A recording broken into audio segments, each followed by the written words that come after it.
Hello student, कैसे हो आप सभी का चैनल में स्वागत है।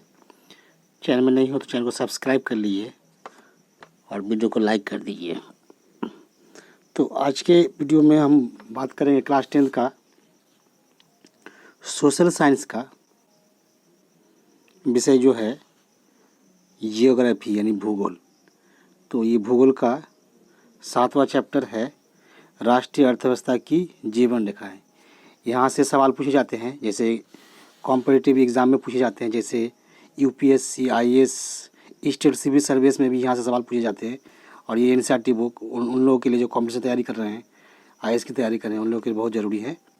तो आप इस पर कर सकते हैं। और क्लास 10 का जो बोर्ड होता है स्टेट बोर्ड, उसमें भी इससे सवाल पूछे जाते हैं। तो शुरू करते हैं। तो राष्ट्रीय अर्थव्यवस्था की जीवन रेखाएं।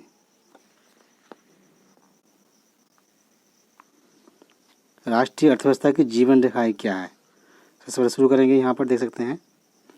तो यानी राष्ट्रीय अर्थव्यवस्था क्या होता है? यानी किसी देश के अंदर जो आर्थिक गतिविधियाँ होती है, उसी को कहते हैं अर्थव्यवस्था की जीवन रेखाएं, की जीवन है, यानी मनुष्य के जीवन पर उसका क्या प्रभाव पड़ता है।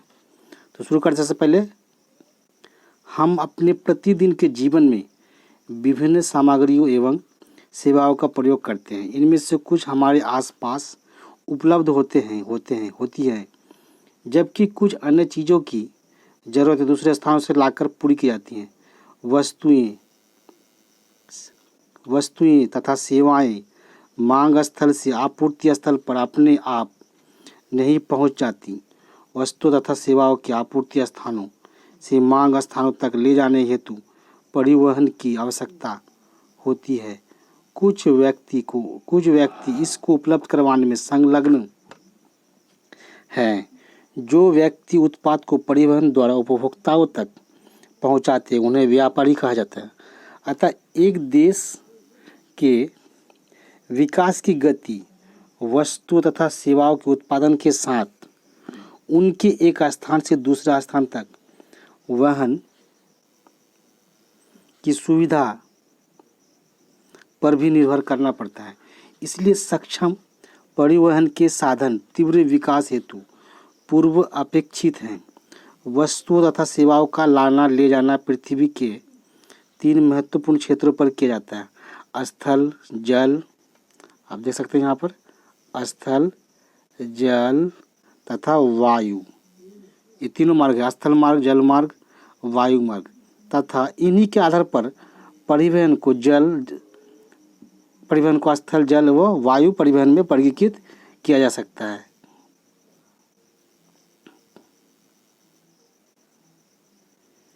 वायु परिवहन में वर्गीकृत किया जा सकता है। तो यहाँ पर हम देखेंगे कि जो परिवहन है, तो परिवहन का देखिए यहाँ पे एक होगा स्थल। स्थल में क्या होता है? सड़क परिवहन, रेल परिवहन, पाइपलाइन, यानी सड़क मार्ग, रेल मार्ग और पाइपलाइन मार्ग जो होता है। और एक होता है जल, आंतरिक जल परिवहन, समुद्री परिवहन। और ये वायु परिवहन के अंदर आता है घरेलू विमान सेवा, अंतर्राष्ट्रीय विमान सेवा, सार्वजनिक प्राधिकरण और निजी विमान सेवा। प्राइवेट भी होता है और अपने पर्सनल भी होता है ना, गवर्नमेंट भी होता है, प्राइवेट भी होते हैं। तो बहुत समय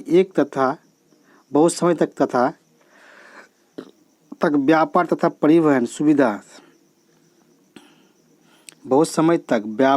परिवहन सुविधा एक सीमित क्षेत्र तक ही किया जाता।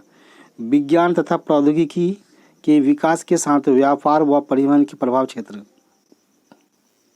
क्षेत्र में विस्तृत वृद्धि हुई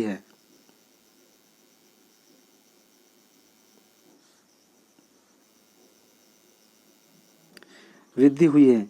सक्षम व तीव्र गति वाले परिवहन से आज संसार एक बड़े गांव में परिवर्तित हो गया है।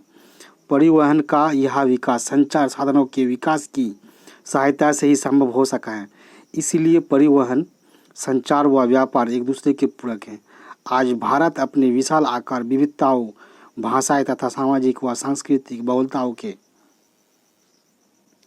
के बावजूद संसार के सभी क्षेत्रों से सुचारू रूप से जुड़ा हुआ है।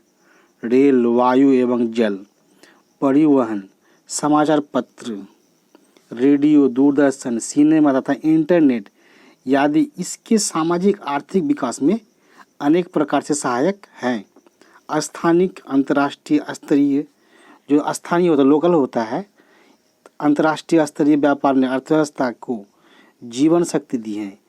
इसने हमारे जीवन को समृद्ध किया है तथा आरामदायक जीवन के लिए सुविधाओं व साधनों में बढ़ोतरी की है। इस अध्याय में आप पढ़ेंगे कि किस प्रकार आधुनिक संचार, जो आधुनिक संचार है, संचार मोबाइल हो गया और जो टेलीविज़न हो गए, तो आधुनिक संचार व्यवस्था था, संचार तथा परिवहन के साधन हमारे देश और इसकी आधुनिक अर्थव्यवस्था को संचालित करते हैं। अतः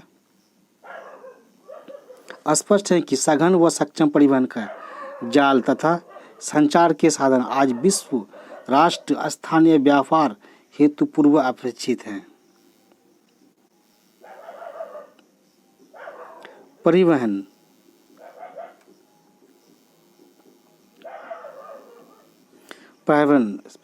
स्थल परिवहन। भारत विश्व के सर्वाधिक सड़क जाल वाले देशों में से एक है। यानी भारत में सर्वाधिक जो सड़क जाल वाला, जो सड़क मार्ग है, में से एक है। यह सड़क जाल लगभग 54.7 लाख किलोमीटर है। भारत में सड़क परिवहन रेल परिवहन से पहले प्रारंभ हुआ है। यानी सड़क परिवहन जो है रेल परिवहन से पहले प्रारंभ हुआ था, शुरू हुआ था। रेल परिवहन तो अंग्रेजी को आने के बाद हुआ। निर्माण तथा व्यवस्था में सड़क परिवहन रेल परिवहन की अपेक्षा अधिक सुविधाजनक है। रेल परिवहन की अपेक्षा सड़क परिवहन की बढ़ती महत्वता निम्न कारणों से है। रेलवे लाइन की अपेक्षा सड़कों की निर्माण लागत बहुत कम है। यानी जो सड़क मार्ग में जो खर्चा है सरकार का, वो बहुत कम होता है। रेलवे में बहुत खर्च होते हैं। अपेक्षाकृत उबड़ खाबड़ व विच्छिन्न भूभागों पर सड़कें बनाई जा सकती है। यानी जो रेल मार्ग होता है उसमें उबड़ खाबड़ जगह में, है ना, उबड़ खाबड़ जगह में हम रेल लाइन नहीं बिछा सकते हैं। जबकि क्या होता है, सड़क मार्ग बनाए जा सकते हैं। अधिक ढाल, प्रवणता तथा पहाड़ी क्षेत्रों में भी सड़कें निर्मित की जा सकती हैं। अपेक्षाकृत कम व्यक्तियों, कम दूरी व कम वस्तुओं के परिवहन में सड़क मितव्ययी है। यानी कम लोगों को जाना है या कम वस्तु, कम सामान ले जाना है, एक जगह से दूसरी जगह ले जाना है, तो उसमें क्या होता है, जो सड़क मार्ग होता है उससे कम खर्चा होता है। यानी उसको ले जा सकता है। और जब किसी रेल मार्ग से ले जाना तो एक बहुत बड़ी गाड़ी होते हैं, यानी उससे बहुत खर्च पड़ेगा, जो खर्च होगा वो ज़्यादा आएंगे। यह घर घर सेवाएं उपलब्ध करवाता है तथा सामान चढ़ाने व उतारने की लागत भी अपेक्षाकृत कम है। सड़क परिवहन अन्य परिवहन साधनों के उपयोग में एक बड़ी कड़ी के रूप में भी कार्य करता है। जैसे सड़कें रेलवे स्टेशन, वायु, समुद्री पत्तनों को जोड़ती है। भारत में सड़कों की सक्षमता के आधार पर इन्हें निम्न 6 वर्गों में वर्गीकृत किया गया है। राष्ट्रीय राजमार्गों के मानचित्र देखें तथा इन सड़कों की महत्वपूर्ण भूमिका बताएं। स्वर्णिम चतुर्भुज महाराजमार्ग।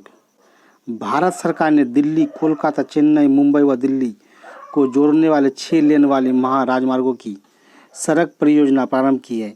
इस परियोजना के तहत 2 गलियारे प्रस्तावित है। प्रथम उत्तर को दक्षिण गलियारा जो श्रीनगर को कन्याकुमारी से जोड़ता है, तथा द्वितीय जो पूर्व पश्चिम गलियारा जो सिलचर तथा पोरबंदर गुजरात को जोड़ता है। इस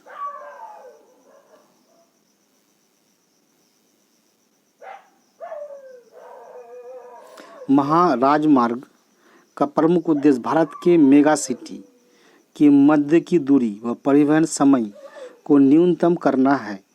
यह राजमार्ग परियोजना भारत के राष्ट्रीय राजमार्ग प्राधिकरण के अधिकार क्षेत्र में है। राष्ट्रीय राजमार्ग देश के दूरस्थ भागों को जोड़ते हैं। जो राष्ट्रीय राजमार्ग होता है, जो यहाँ हाईवे होता है, नेशनल हाईवे जिसको कहते हैं, तो वो क्या होता है, जो देश के दूसरे भाग है, जो दूर का भाग होते हैं, उसको जोड़ता है आपस में। ये प्राथमिक संरक्षण तंत्र हैं जिनका निर्माण रखरखाव केंद्रीय लोक निर्माण विभाग CPWD के अधिकार क्षेत्र में है। अनेक प्रमुख राष्ट्रीय राजमार्ग उत्तर से दक्षिण तथा पूर्व से पश्चिम दिशाओं में फैले हैं। दिल्ली व अमृतसर के मध्य ऐतिहासिक शेरशाह सूरी मार्ग राष्ट्रीय राजमार्ग संख्या 1 के नाम से जाना जाता है। अहमदाबाद बड़ोदरा द्रुत मार्ग। राजमार्ग, राज्य राजमार्ग, राज्यों की राजधानियों को जिला मुख्यालय से जोड़ने वाली सड़कें राज्य राजमार्ग कहलाती हैं। राज्य तथा केंद्र शासित क्षेत्रों में इनकी व्यवस्था तथा निर्माण का दायित्व राज्य के सार्वजनिक निर्माण विभाग PWD का होता है। जिला मार्ग, ये सड़कें जिले के विभिन्न प्रशासनिक केंद्रों को जिला मुख्यालय से जोड़ता है। इन सड़कों की जो व्यवस्था का उत्तरदायित्व जिला परिषद का है, जिला परिषद का होता है। राष्ट्रीय अर्थव्यवस्था की जीवन रेखा कहलाता है।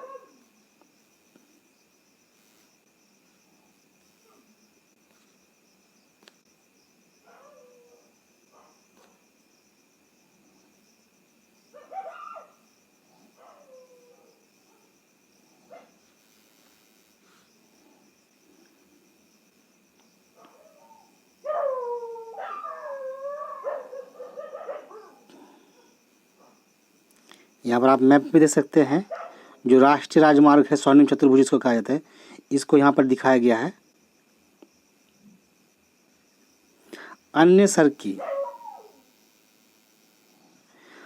सड़कें इस वर्ग के अंतर्गत वे सड़कें आती हैं जो ग्रामीण क्षेत्रों तथा गांवों को शहरों से जोड़ती हैं। प्रधानमंत्री ग्रामीण सड़क परियोजना के तहत इन सड़कों के विकास को विशेष प्रोत्साहन मिला है।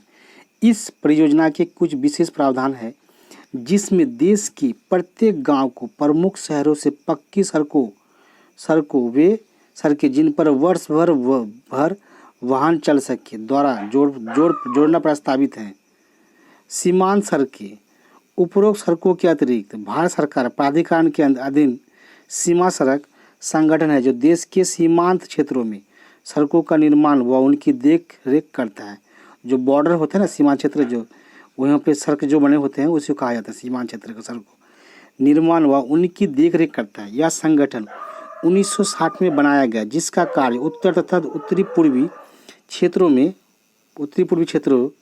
में सामरिक महत्व की सड़कों का विकास करना था। इन सड़कों के विकास से दुर्गम दुर्गम मतलब दूर का है ना, जहाँ पहुँचना बहुत मुश्किल है, दुर्गम क्षेत्रों में अभिगम्यता बढ़ी है तथा इन क्षेत्रों के आर्थिक विकास में भी सहायक हुई है।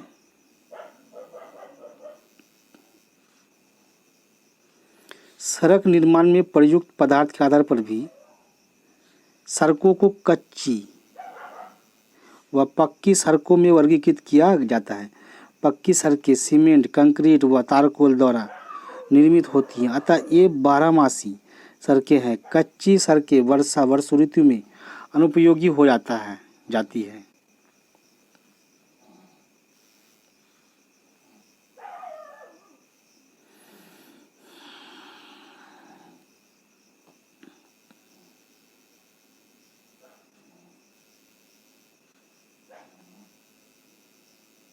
रेल परिवहन।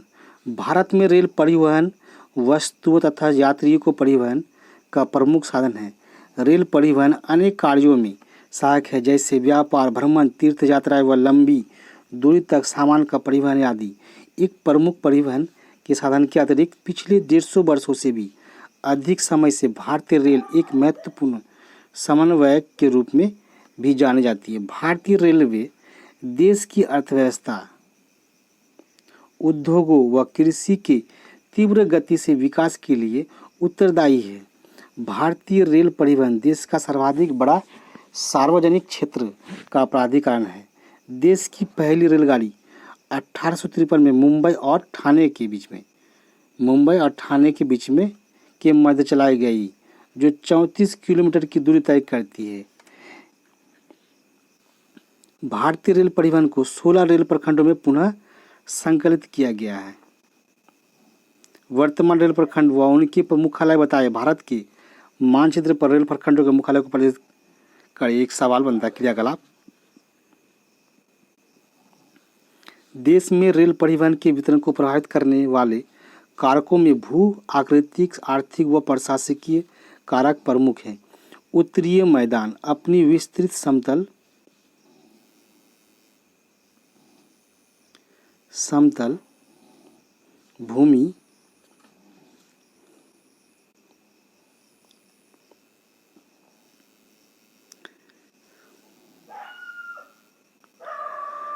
भूमि सघन जनसंख्या घनत्व संपन्न कृषि व प्रचुर संसाधनों के कारण रेल परिवहन के विकास व वृद्धि में सहायक रहा है। यद्यपि असंख्य नदियों के विस्तृत जल मार्गों पर पुलों के निर्माण में कुछ बाधाएं आई हैं। प्रायद्वीप भारत में रेल मार्ग ऊबड़ खाबड़ पहाड़ी क्षेत्रों, छोटी पहाड़ियों और सुरंगों आदि से होकर गुजरते हैं। हिमालय पर्वतीय क्षेत्र भी दुर्लभ, उच्चावच, विरल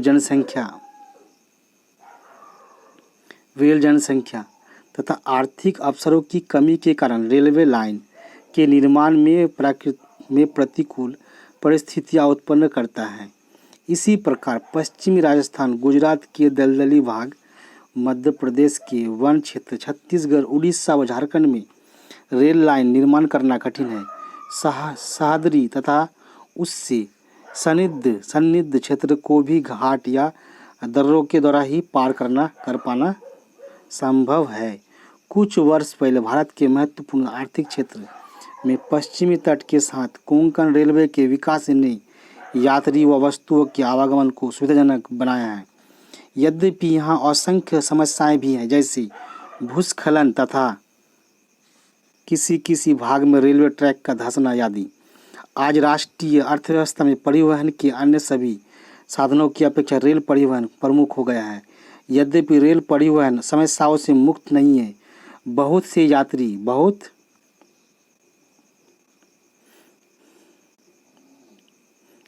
यात्री बिना टिकट यात्रा करते। रेल संपत्ति की हानि तथा चोरी जैसी समस्या भी पूर्णतः समाप्त नहीं हुई है। जंजीर खींचकर यात्री कहीं भी अनावश्यक रूप से गाड़ी रोकते हैं, जिससे रेलवे को भारी हानि उठानी पड़ती है। जरा सोचिए, हम अपनी रेलगाड़ी को निर्धारित समय पर चलने में कैसे मदद कर सकते हैं।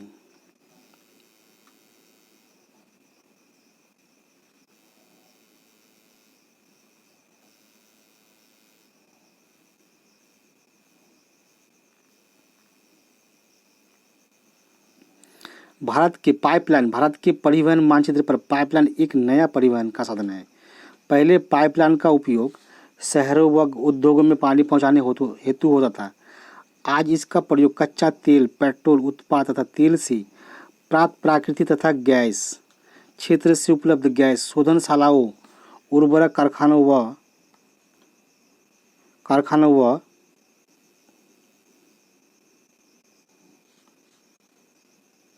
कारखानों व बड़े ताप विद्युत गृहों तक पहुंचाने में किया जाता है। ठोस पदार्थों को तरल अवस्था में परिवर्तित कर पाइपलाइनों द्वारा ले जाया जाता है। सुदूर आंतरिक भागों में स्थित शोधनशालाएं जैसे बरौनी, मथुरा, पानीपत तथा गैस पर आधारित उर्वरक कारखानों की स्थापना पाइपलाइनों के जाल के कारण ही संभव हो पाई है। पाइपलाइन बिछाने की प्रारंभिक लागत अधिक है, लेकिन इसको चलाने की लागत न्यूनतम है। वाहनांतरण, देरी तथा हानियां इसमें लगभग नहीं के बराबर है। देश में पाइपलाइन परिवहन के 3 प्रमुख जाल हैं। ऊपरी असम के तेल क्षेत्रों में गुवाहाटी, बरौनी तथा इलाहाबाद के रास्ते कानपुर उत्तर प्रदेश से पड़ता कानपुर तक। इसकी एक शाखा बरौनी से राजबंद होकर हल्दिया तक है। दूसरी राजबंद से मौड़ी ग्राम तथा गुवाहाटी से सिलीगुड़ी तक है। गुजरात में सलाया से बीरम गांव, मथुरा, दिल्ली व सोनीपत के रास्ते, पंजाब में जालंधर तक। इसकी अन्य शाखा बड़ोदरा के निकट कोयली को चकसू व अन्य स्थानों से जोड़ती है।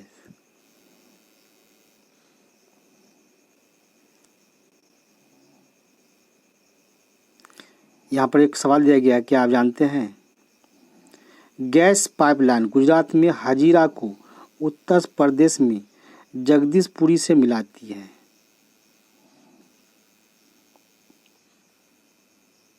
गैस पाइपलाइन गुजरात में हजीरा को उत्तर प्रदेश में मिलाते जगदीशपुर से मिलाती है।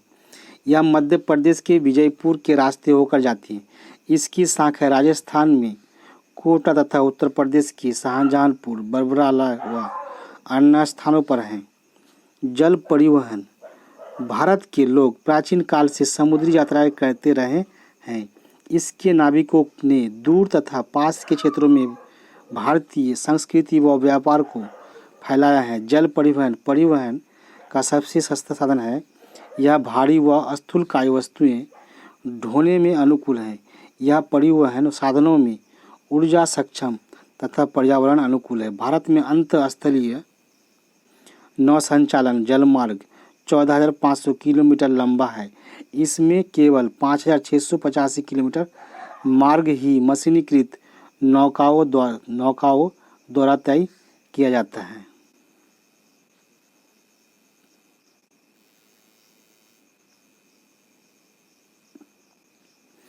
निम्न जल मार्गों को भारत सरकार द्वारा राष्ट्रीय जल मार्ग घोषित किया गया है।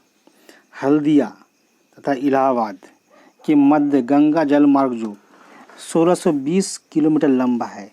नौगम्य जल मार्ग संख्या 1 सदिया धुबरी के मध्य 891 किलोमीटर लंबा ब्रह्मपुत्र नदी जल मार्ग। ये ब्रह्मपुत्र नदी जो है आसाम में पड़ती है। नदी जल मार्ग नौगम्य जल मार्ग संख्या 2 केरल में पश्चिम तटीय नहरों कोट्टापुरम से कोल्लम तक उद्योग मंडल तथा चम्पक्करा नहरें 205 किलोमीटर। नौगम्य जलमार्ग संख्या 3 काकीनाडा और पुडुचेरी नहर स्टेज के साथ साथ गोदावरी और कृष्णा नदी का विशेष विस्तार 1078 किलोमीटर। राष्ट्रीय जलमार्ग 4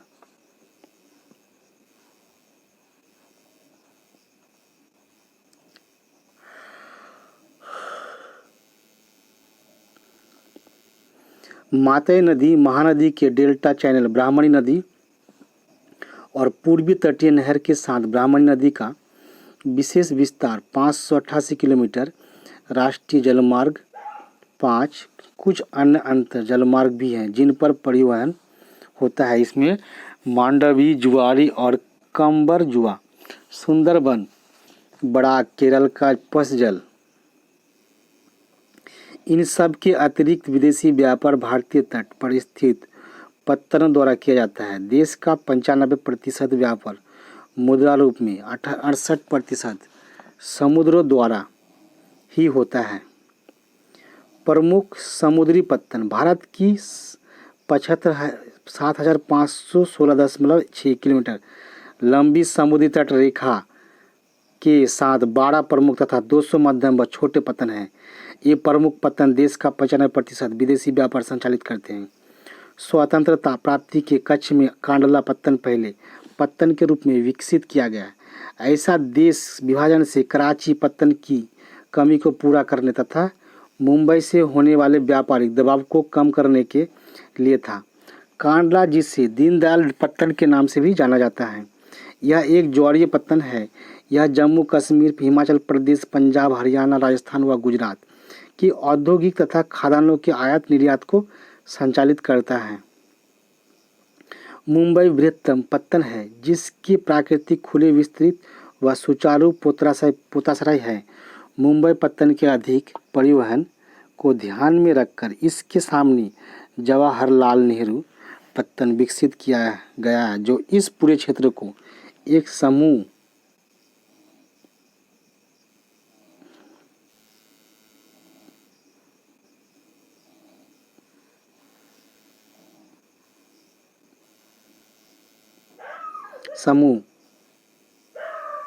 पत्तन की सुविधा भी प्रदान कर सके। लौह अयस्क के निर्यात के संदर्भ में मारगामाओ पत्तन देश का महत्वपूर्ण पत्तन है।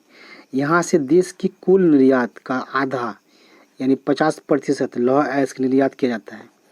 कर्नाटक में स्थित न्यू मैंगलोर पत्तन कुदिरेमुख खानों से निकले लौह अयस्क का निर्यात करता है। सुदूर दक्षिण पश्चिम में कोची पत्तन है। यह एक लैगून के मुहाने पर स्थित एक प्राकृतिक पोताश्रय है।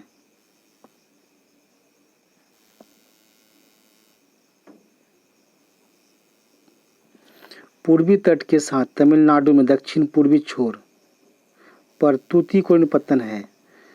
यह एक प्राकृतिक पोताश्रय है तथा इसकी पृष्ठभूमि भी अत्यंत समृद्ध है। अतः यह पत्तन हमारे पड़ोसी देशों जैसे श्रीलंका, मालदीव आदि तथा भारत के तटीय क्षेत्रों की भिन्न वस्तुओं के व्यापार को संचालित करता है। चेन्नई हमारे देश का प्राचीनतम कृत्रिम पत्तन है। व्यापार की मात्रा तथा लदे सामान के संदर्भ में इसका मुंबई के बाद दूसरा स्थान है। विशाखापट्टनम स्थल से घिरा वो गहरा व सुरक्षित पत्तन है। ये विशाखापट्टनम ये कहाँ पर पड़ता है, यानी ये आंध्र प्रदेश में पड़ता है।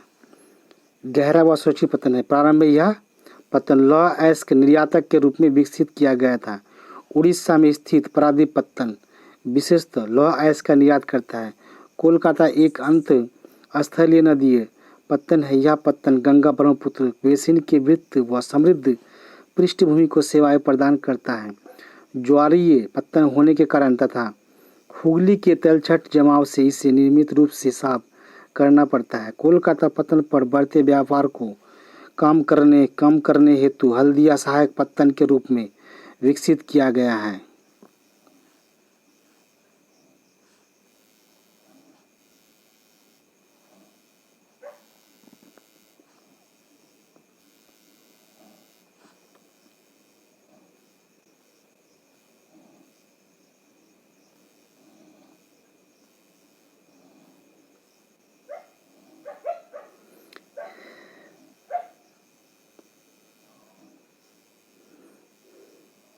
वायु परिवहन। आज वायु परिवहन तीव्रतम, आरामदायक व प्रतिष्ठित जो वायु परिवहन होता है उसमें बहुत ही कम समय लगता है।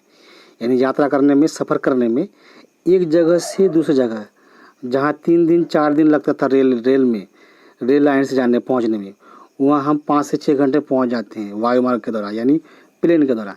आज वायु परिवहन तीव्रतम, आरामदायक व प्रतिष्ठित परिवहन का साधन है। इसके द्वारा अति दुर्गम स्थानों जैसे ऊंचे पर्वत, मरुस्थलों, घने जंगलों व लंबे समुद्री रास्तों को सुगमता से पार किया जा सकता है। वायु परिवहन के अभाव में देश के उत्तरी पूर्वी राज्यों के विषय में सोचें, जहां बड़ी नदियां, विच्छिन्न धरातल, घने जंगल, निरंतर बाढ़ आदि एक सामान्य बात है।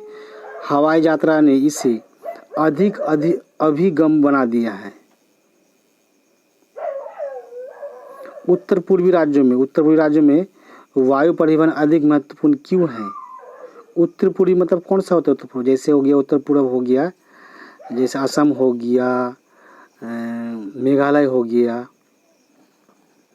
अरुणाचल प्रदेश हो गया, है ना। तो सन 1953 में वायु परिवहन का राष्ट्रीयकरण किया गया।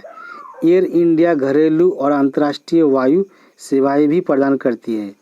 Pawan Hans helicopter.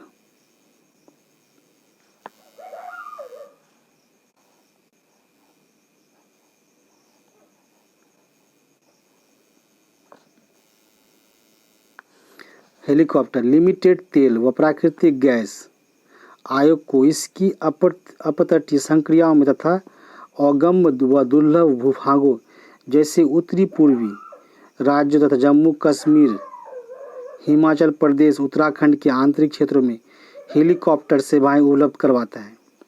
Air India से जुड़े देशों के नाम बताइए। यहाँ पे एक सवाल पूछा गया है। हवाई यात्रा सभी व्यक्ति की पहुँच में नहीं है। केवल उत्तरी पूर्वी राज्यों में इन सेवाओं को आम आदमी तक उपलब्ध करवाने हेतु विशेष प्रबंध किए गए हैं।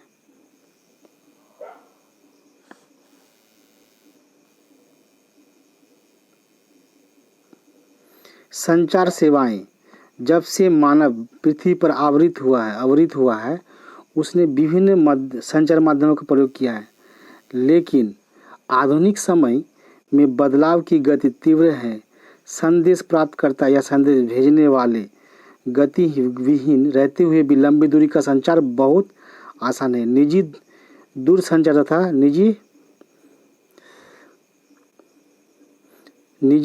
तथा जनसंचार में दूरदर्शन, रेडियो समाचार पत्र, समूह, प्रेस तथा सिनेमा आदि देश के प्रमुख संचार साधन है। भारत का डाक संचार तंत्र विश्व का बृहत्तम है। यह पार्सल, निजी पत्र व्यवहार तथा तार आदि को संचालित करता है।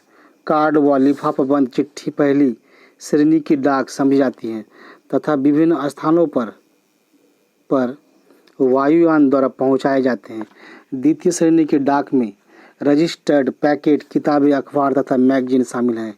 ये धरातलीय डाक द्वारा पहुंचाए जाते हैं तथा इनके लिए स्थल व जल परिवहन का प्रयोग किया जाता है। बड़े शहरों व नगरों में डाक संचार में शीघ्रता हेतु हाल ही में 6 डाक मार्ग बनाए गए हैं। इन्हें राजधानी मार्ग, metro channel, green channel,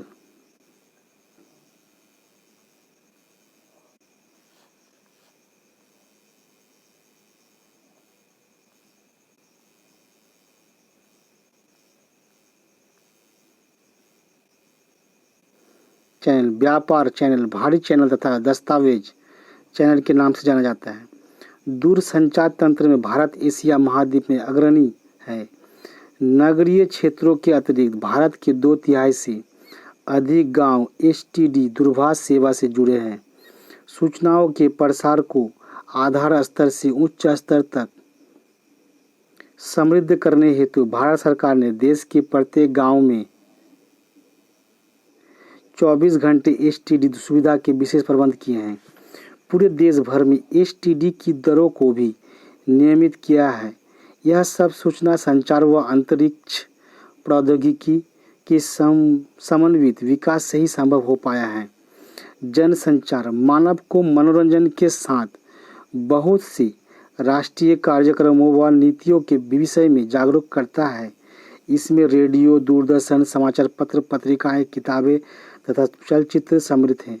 Akashvani, all India radio राष्ट्रीय, क्षेत्रीय तथा स्थानीय भाषा में देश के विभिन्न भागों में अनेक वर्गों के व्यक्तियों के लिए विविध कार्यक्रम प्रसारित करता है। दूरदर्शन देश का राष्ट्रीय समाचार व संदेश माध्यम है तथा विश्व के बृहत्तम संचार तंत्र में एक है।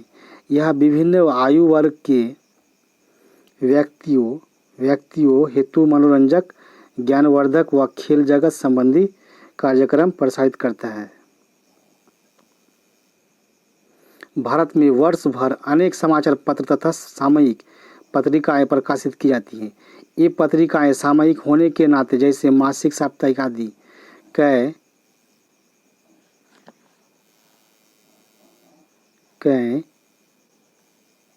प्रकार की हैं।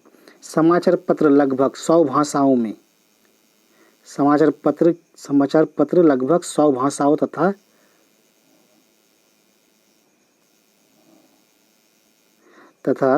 बोलियों में प्रकाशित होते हैं। क्या आप जानते हैं कि हमारे देश में सर्वाधिक समाचार पत्र हिंदी भाषा में प्रकाशित होते हैं तथा इसके बाद अंग्रेजी व उर्दू के समाचार पत्र आते हैं। भारत विश्व में सर्वाधिक चलचित्रों का उत्पादक भी है। यह कम अवधि वाली फिल्में, वीडियो, फीचर फिल्म तथा छोटी वीडियो फिल्म बनाता है। भारतीय व विदेशी सभी फिल्मों को प्रमाणित करने का अधिकार केंद्रीय फिल्म प्रमाणन board, central board of film certification को है। अंतर्राष्ट्रीय व्यापार राज्यों व देशों में व्यक्तियों के बीच वस्तुओं का आदान प्रदान व्यापार कहलाता है। बाजार एक ऐसी जगह है जहां इसका विनिमय होता है। 2 देशों के मध्य यह व्यापार अंतर्राष्ट्रीय व्यापार कहलाता है। यह समुद्री, हवाई व स्थलीय मार्गों द्वारा हो सकता है। यद्यपि स्थानीय व्यापार शहरों, कस्बों व गांवों में होता है। राज्य स्तरीय व्यापार 2 या अधिक राज्यों के मध्य होता है। एक देश के अंतर्राष्ट्रीय व्यापार की प्रगति उसके आर्थिक वैभव का सूचक है, इसीलिए इसे राष्ट्र का आर्थिक बैरोमीटर भी कहा जाता है। सभी देश अंतर्राष्ट्रीय व्यापार पर निर्भर है क्योंकि संसाधनों की उपलब्धता क्षेत्रीय है, अर्थात इनका वितरण असमान है। आयात तथा निर्यात व्यापार के घटक हैं। आयात व निर्यात का अंतर ही देश के व्यापार संतुलन को निर्धारित करता है। अगर निर्यात मूल्य आयात मूल्य से अधिक हो तो उसे अनुकूल व्यापार संतुलन कहते हैं। इसके विपरीत निर्यात की अपेक्षा अधिक आयात असंतुलित व्यापार कहलाता है। विश्व के सभी भौगोलिक प्रदेशों तथा सभी व्यापारिक खंडों के साथ भारत के व्यापारिक संबंध है। भारत में निर्यात होने वाली प्रमुख वस्तुएं रत्न व जवाहरात, रसायन एवं संबंधित उत्पाद तथा कृषि एवं संबंधित उत्पाद हैं।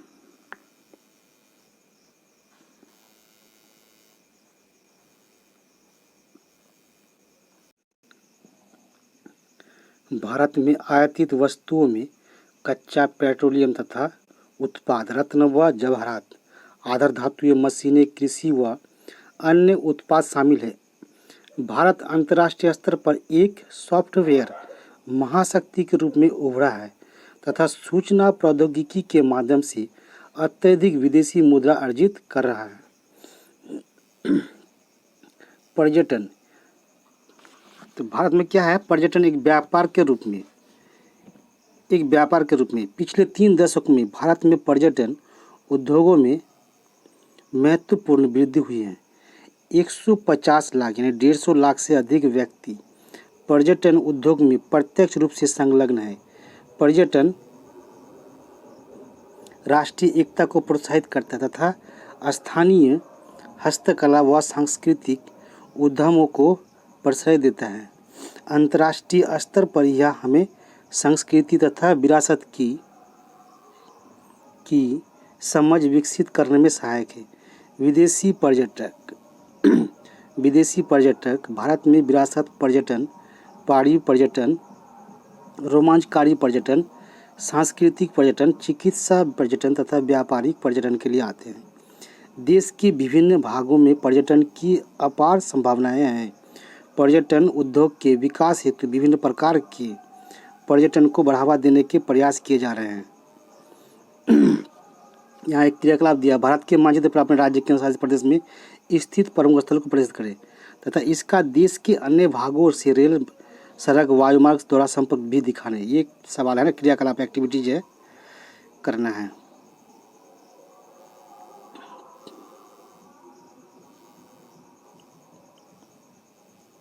तो आज का सेशन यहाँ पर समाप्त होता है। आप यहाँ पर देख सकते हैं कि जो कक्षा में चर्चा करने की बात किया गया, आपके राज्य केंद्र शासित प्रदेश में किस प्रकार का पर्यटन विकसित किया जा सकता है और क्यों? आपके राज्य केंद्र शासित प्रदेश में किन क्षेत्रों को पर्यटन हेतु विकसित किया जा सकता है और क्यों? सतत पोषणीय विकास को ध्यान में रखते हुए किसी प्रदेश के आर्थिक विकास में पर्यटन किस प्रकार सहायक हो सकता है? तो ये आज का सेशन यहीं पे समाप्त होता है और ये पूरा चैप्टर यहाँ पे समाप्त है। यहाँ पर सवाल है, कुछ ऑब्जेक्टिव सवाल भी दिया है, इसको हम बाद में करेंगे। तो अगर वीडियो आपको अच्छा लगे तो लाइक कीजिए, शेयर कीजिए और प्लीज़ चैनल को सब्सक्राइब कर लें ताकि मैं इस तरह का आपको एजुकेशनल वीडियो देता रहूं।